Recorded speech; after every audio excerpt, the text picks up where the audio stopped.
Selamat sore semuanya. Hari ini kami dari kelompok 6 akan mempresentasikan tentang supervisi klinis. Anggota kelompok kami ada saya sendiri, Ivana Rolina, ada Lutfi Ahsanurijal Im, Perminas, dan Siti Mulyani. Pokok pembahasan kita pada hari ini adalah konsep supervisi klinis, teknik supervisi klinis, dan contoh supervisi klinis. Yang pertama ada konsep supervisi klinis. Sejarah supervisi klinis itu dimulai pada akhir dasawarsa 50 tahun dan awal dasawarsa 60-an oleh Maurice L. Chogan, Robert Goldhammer, dan Richard Wellerdy di Universitas Harvard. Nah, terdapat dua asumsi yang dipegang oleh supervisi klinis. Yang pertama, pengajaran merupakan aktivitas yang sangat kompleks sehingga memerlukan pengamatan. Yang kedua, analisis secara teliti dan guru-guru profesional itu menginginkan adanya pengembangan secara kolegial daripada otoriter. Perwujudan supervisi klinis itu juga ditekankan pada tatap muka antara supervisor dengan guru pengajar. Dalam pandangan Morris, supervisi klinis itu merupakan pembinaan performance guru dalam kegiatan belajar mengajar. Pada dasarnya, supervisi klinis itu merupakan bagian dari supervisi pengajaran atau akademik. Akan tetapi, supervisi klinis itu lebih berfokus pada sebab atau kelemahan yang terjadi pada proses kegiatan belajar mengajar. Perbaikan kelemahan guru itu dilakukan melalui siklus yang sistematis, yaitu dari tahap perencanaan, pengamatan, dan analisis intelektual yang intensif terhadap penampilan mengajar. Siklus sistematis tersebut itu dibangun dari pengalaman masa lampau. Dan aspek utama yang digunakan dalam siklus sistematis tersebut adalah usulan guru yang dikaji untuk menjadi kesepakatan.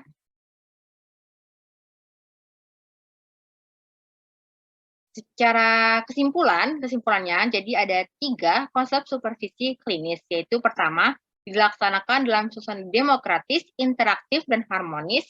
Yang kedua, terfokus pada kebutuhan dan aspirasi guru untuk mengoreksi kelemahan guru dalam mengajar. Yang ketiga, observasi dan analisis umpan balik dibuat dengan dasar kesepakatan yang dibuat sebelumnya.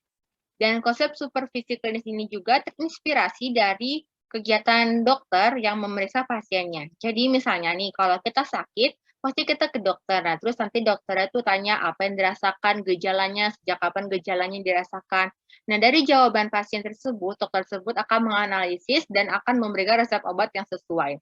Begitu juga dengan supervisi klinis. Jadi pengawas akan menanyakan masalah apa yang dialami oleh guru ketika sedang mengajar. Lalu nanti si pengawasnya ini memberikan resep atau bimbingan untuk memperbaiki dan menyelesaikan masalah tersebut. Itulah mengapa supervisi klinis itu juga bisa disebut sebagai klinik pengajar. Ada beberapa faktor, ada 5 faktor yang menjadikan alasan supervisi itu harus diterapkan pada setiap sekolah.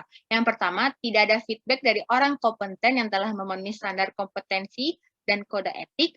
Yang kedua, pusat supervisi itu masih terpusat di supervisor. Yang ketiga, sukar mendeskripsikan tingkah laku guru yang paling mendasar karena diagnosisnya tidak mendalam.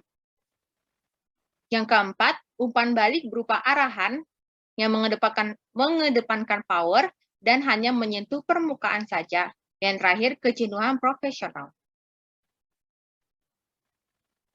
Nah, dalam supervisi klinis itu, guru itu diharuskan memperbaiki dirinya dengan mempelajari keterampilan intelektual dan bertingkah laku berdasarkan keterampilan tersebut.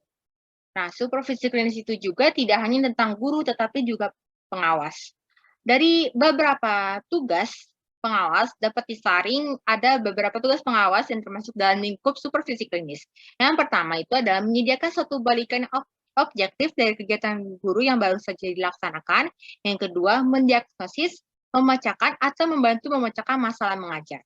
Yang ketiga, membantu guru mengembangkan kemampuan dan keterampilan dalam menggunakan strategi-strategi dan model mengajar.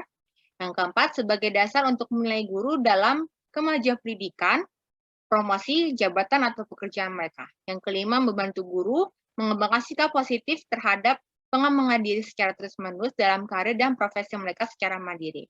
Yang keenam, yang terakhir, perhatian utama pada kebutuhan guru dalam mengajar. Baik, bismillahirrahmanirrahim.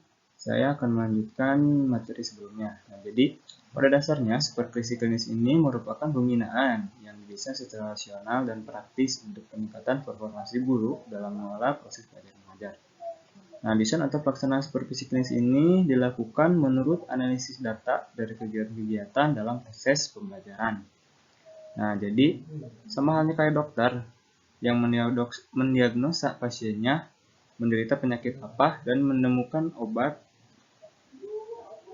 untuk menyembuhkannya. Jadi sama halnya dengan itu. Jadi supervisi klinis ini yaitu mendiagnosa guru yang mengalami masalah dalam pelaksanaan pembelajaran untuk ditemukannya solusi dan penyelesaian masalahnya.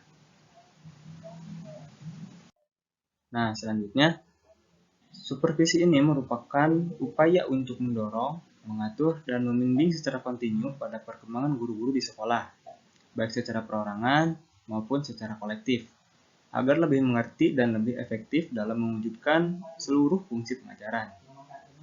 Nah, supervisi klinis ini dikelola sebagai bentuk pembinaan dalam peningkatan profesionalitas guru yang berdasarkan kebutuhannya dalam kegiatan pembelajaran. Nah, dalam supervisi pembelajaran dengan pendekatan klinis ini adalah suatu pertemuan tatap muka antara supervisor dengan guru yang membahas tentang hal mengajar di dalam ruang kelas untuk perbaikan pembelajaran dan pengembangan guru. Mungkin sekian dari saya, kurang lebihnya mohon maaf. Sekian, terima kasih. Sebelumnya perkenalkan, saya Siti Mulyani akan memaparkan materi mengenai teknik supervisi klinis. Supervisi klinis merupakan supervisi yang khas karena pelaksanaannya sangat mendalam, detail, dan intensif untuk menangani guru-guru yang sangat lemah. Memperbaiki kasus-kasus yang lemah pun juga tidak bisa dilakukan dengan cara biasa, melainkan sebelum memperbaiki harus dipikirkan dulu secara matang cara-cara mengatasi kelemahan itu yang disebut hipotesis. Hal ini dilakukan secara berkesinambungan hingga nantinya semua kelemahan akan hilang. Lalu di sini ada prosedur supervisi klinis. Yang pertama ada tahap persiapan. Nah, persiapan ini dilakukan oleh kedua belah pihak, yaitu supervisor dan guru. Nah, persiapannya ini meliputi yang pertama, melihat catatan atau informasi tentang kondisi guru-guru di sekolah bersangkutan dan diberi tanda mana guru yang akan disupervisi. Yang kedua, ditentukan dan diberi tanda di kelas mana guru itu mengajar. Yang ketiga, alat-alat untuk melaksanakan supervisi dipersiapkan seperti daftar cek, catat biasa, video, dan sebagainya. Lalu, guru mengira-ngira apa yang akan dilakukan dalam supervisi, mencoba menilai diri dan mengintrospeksi diri akan kemampuan mengajarnya secara umum. Lalu, tahapan yang kedua yaitu pertemuan awal. Pertemuan ini diadakan sebelum kegiatan mengajar atau latihan praktik yang dilaksanakan dalam suasana akrab dan terbuka. Di sini, guru tak perlu takut untuk dimarahi atau dinilai berbicara kurang sopan oleh supervisornya. Pertemuan awal ini secara rinci membahas hal-hal sebagai berikut. Pertama, yaitu menciptakan suasana intim dan terbuka antara supervisor dan guru atau calon guru sebelum maksud yang sesungguhnya dibicarakan. Lalu yang kedua, yaitu mendalami kondisi guru. Lalu membicarakan rencana pelajaran yang telah dibuat oleh guru, diobservasi dan diinterview secara mendalam tentang masalah dan rintangan yang dihadapi ketika membimbing siswa dalam proses pembelajaran. Lalu yang selanjutnya yaitu mengidentifikasi komponen keterampilan beserta indikatornya yang akan dicapai oleh guru dalam kegiatan mengajar tersebut. Lalu mengembangkan atau memilih instrumen observasi yang akan digunakan. Lalu yang terakhir yaitu mendiskusikan bersama instrumen tersebut termasuk cara penggunaannya, data yang dijaring. Lalu selanjutnya yaitu proses supervisi setelah pertemuan awal. Langkah selanjutnya adalah pelaksanaan supervisi klinis ini. Dalam tahap ini, guru atau calon guru yang mengajar atau berlatih praktik mengajar dengan menggunakan komponen keterampilan-keterampilan yang telah disepakati pada pertemuan awal. Sedangkan supervisor mengadakan observasi menggunakan alat perekam atau instrumen lainnya yang telah disepakati bersama. Adapun langkah-langkahnya yaitu sebagai berikut. Yang pertama, persiapan supervisor mengecek kembali alat-alat dan perlengkapan untuk melakukan observasi. Sedangkan guru berlatih mengaplikasikan hipotesis yang baru dibuat dalam pertemuan awal. Lalu yang kedua, guru dan supervisor mulai memasuki ruang kelas. Guru terus mengajar dan supervisor duduk di kursi belakang mengamati guru saat mengajar. Yang ketiga yaitu mengenai sikap supervisor. Supervisor perlu berhati-hati melakukan tindakan, baik dalam sikap duduk maupun gerakan-gerakan yang lain. Dia berusaha bertindak seminimal mungkin supaya seolah-olah tidak ada orang lain yang duduk di belakang.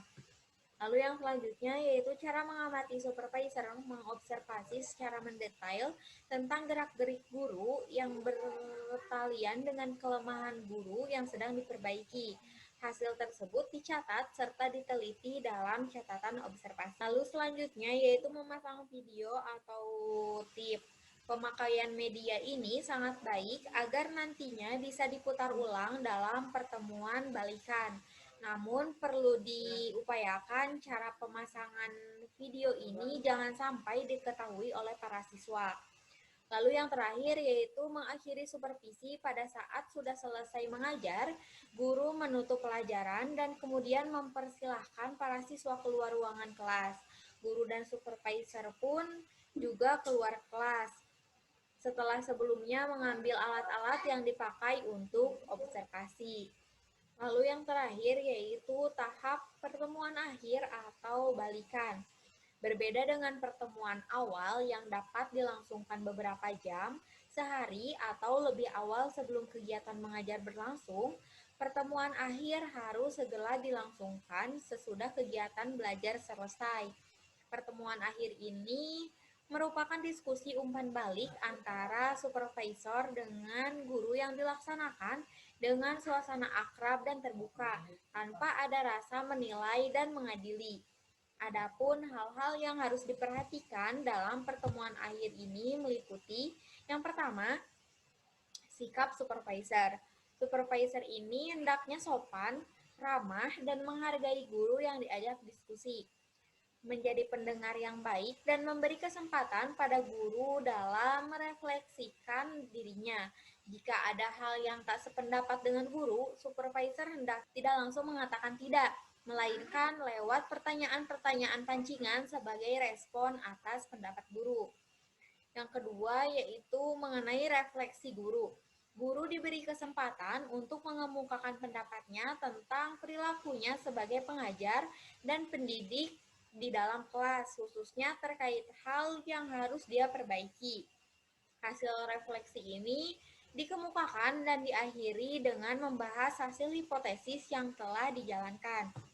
Lalu selanjutnya yaitu evaluasi supervisor. Setelah guru memaparkan pendapatnya, supervisor pun menyatakan pendapatnya tentang data yang ia dapat berdasarkan pengamatan dalam kelas tadi, disertai dengan penjelasan-penjelasan tambahan mencakup apa yang sudah baik dan apa yang masih perlu ditingkatkan.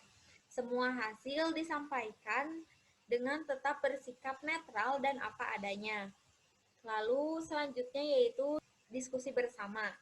Ada kalanya diskusi tidak selalu berjalan lancar. Suasana diskusi harus dijaga agar tetap ilmiah, jauh dari emosi, sentimen. Kalau guru yang diajak berdiskusi bersikap sangat pasif, harus mengiyakan pendapat supervisor, maka guru ini perlu ditegur agar lebih dinamis dalam berdiskusi demi kemajuan profesinya sendiri.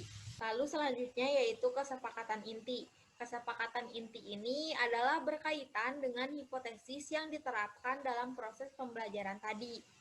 Jadi, kesepakatan ini bisa dalam wujud hipotesis diterima dan bisa juga ditolak. Lalu, penguatan setelah kesepakatan tercapai, supervisor perlu memberi penguatan kepada guru. Walaupun guru itu belum dapat memperbaiki kelemahannya, lagi kalau guru sukses bisa memperbaiki kerjanya yang lemah. Selanjutnya yaitu penguatan. Setelah kesepakatan tercapai, supervisor perlu memberi penguatan kepada guru. Walaupun guru itu belum dapat memperbaiki kelemahannya, apalagi kalau guru sukses bisa memperbaiki kinerjanya yang lemah. Lalu selanjutnya yaitu tindak lanjut. Tindak lanjut itu ada dua macam kemungkinan. Kemungkinan yang pertama adalah memperbaiki kelemahan yang lain atau kelemahan yang diprioritaskan selanjutnya. Kemungkinan yang kedua adalah mengulang memperbaiki kelemahan yang baru dikerjakan dalam supervisi tadi yang belum bisa baik. Lalu yang terakhir yaitu respon terhadap peserta guru lain. Yang terakhir yaitu respon terhadap peserta guru lain. Setelah melalui tahap pertemuan balikan hingga tingkat lanjut, selanjutnya guru-guru lain yang ikut menyaksikan pertemuan itu dipersilahkan bertanya bagi yang ingin menanyakan segala sesuatu berkaitan dengan materi pertemuan yang telah diadakan. Mungkin cukup sekian pemaparan materi dari saya. Mohon maaf bila dalam pemaparan masih banyak kekurangan. Terima kasih.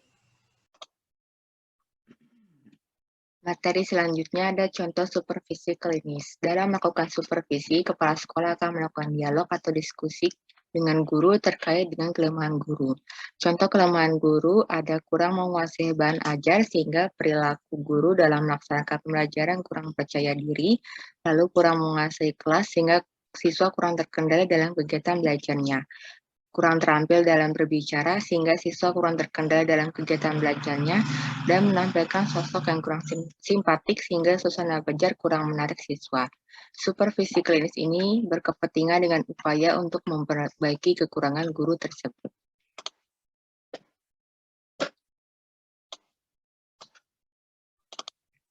Contoh ciri-ciri supervisi klinis ada 4. Yang pertama, bantuan yang diberikan itu bukan bersifat instruksi atau memerintah, tetapi tercipta hubungan manusiawi. Yang kedua, apa yang akan disupervisi itu timbul dari harapan dan dorongan dari guru sendiri karena dia memang membutuhkan bantuan itu. Yang ketiga, satuan tingkah laku yang dimiliki guru merupakan satuan yang terintegrasi, sehingga terlihat kemampuan, keterampilan apa yang secara spesifik harus diperbaiki. Yang terakhir, suasana dalam pemberian supervisi itu harus suasana penuh kehangatan, kedekatan, dan keterbukaan. Berdasarkan jenis guru, ada 3 supervisi klinis. Yang pertama, supervisi klinis non-direktif. Ini ditujukan untuk guru yang profesional. Perilaku pengawasan untuk tipe guru ini adalah mendengarkan, memberanikan atau memberi penguatan, menjelaskan, menyajikan, dan memecahkan masalah. Yang kedua, ada supervisi klinis kolaboratif, ditujukan untuk guru yang tukang kritik dan sibuk. Supervisi ini merupakan perpaduan dari strategi direktif dan non-direktif. Dan pengawasan ini menjelaskan tugas pokok guru dan mendiagnosa kekurangan atau kelemahan guru secara keseluruhan. Perilakunya dalam strategi ini adalah menyajikan, menjelaskan, mendengarkan, memecahkan masalah, dan negosiasi. Yang terakhir ada supervisi klinis direktif. Pengawasan ini memberikan penguatan dan hukuman, bisa berbentuk pendidikan dan pengajaran.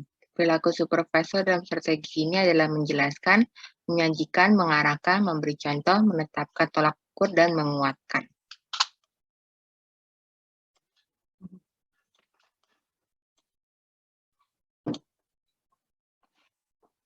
Lalu ada beberapa indikator keberhasilan pelaksanaan supervisi klinis. Yang pertama, meningkatnya kemampuan guru dalam merencanakan, melaksanakan, dan mengevaluasi proses pembelajaran.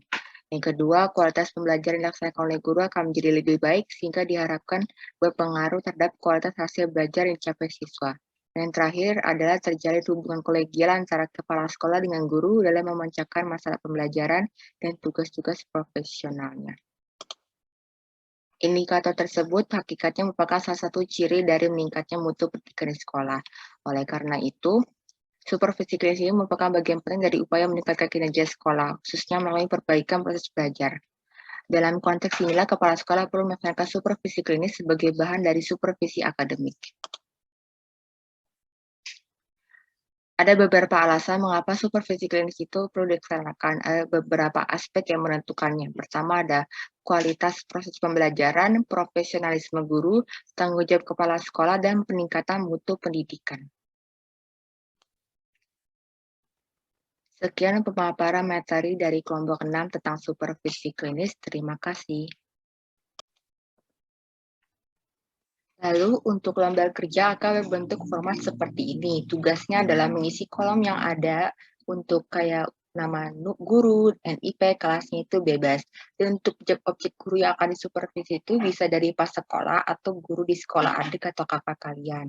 Lalu di pertemuan pendahuluan ini ceritanya kalian akan mewawancari guru sebelum melakukan supervisi seperti menganalisis masalah guru tersebut. Lalu di pengamatan mengajar observasi ini, kalian ceritanya akan menjadi supervisi mengamati guru tersebut. Nah, pengamatannya ini bisa dari ingatan kalian pas guru kalian tuh ngajar di sekolah. Atau kalian bisa tanya ke adik atau kakak kalian tentang guru mereka di sekolah itu seperti apa. Nah, nanti kan ini ada poinnya 1, 2, 3, 4, 5 skornya. Lalu nanti dijumlahin di kolom ini. Atau kalau kalian ada catatan, kalian bisa tulis di kolom ini, sebelah kanan ini. Seperti itu. Jika ada yang ingin ditanyakan, bisa bertanya ke kelompok 6. Terima kasih.